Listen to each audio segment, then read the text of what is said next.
Eu estava aqui pensando um pouco, refletindo sobre como foi desafiador demais ser pastor, ser um líder. Como que foi desafiador?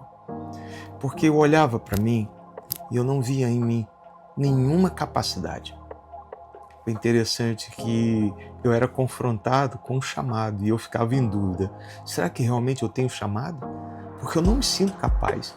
Como que Deus, na sua sabedoria, poderia chamar alguém tão incapaz como eu?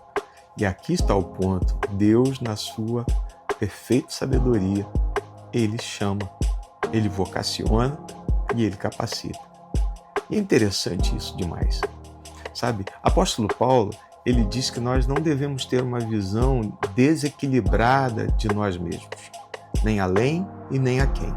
E Jesus, em Mateus capítulo 25, verso 14, ele diz que um senhor estava para viajar e ele procura seus servos. E ele distribui entre 3 servos 8 talentos.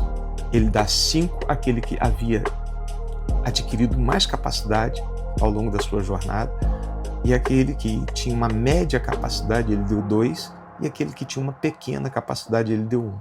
Ou seja, o fato é que todos tinham capacidade. Uns mais, outros menos. Mas todos tinham capacidade. Só que justamente aquele que ganhou 1 talento, este enterrou, porque ele foi tomado pelo medo, com medo de perder. Costumo dizer que aprendi isso, né? Que o medo de perder nos tira a paixão de ganhar. E aquele homem, quando retornou, ele foi procurar os talentos. E ele procurou o que tinha 5, procurou o que tinha 2 e estava feliz porque todos multiplicaram. Mas quando chegou naquele que tinha recebido 1, ele ficou decepcionado. Por quê? Porque ele sabia que aquele homem tinha a capacidade de multiplicar aquele 1 talento.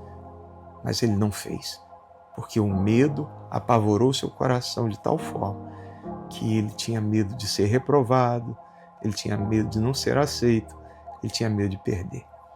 E aqui está o ponto, queridos. Tem muita gente com capacidade, ainda que seja pequena, de fazer coisas tão extraordinárias, mas não fazem porque são roubados no direito por meio do medo. Não permita que isso aconteça na tua vida.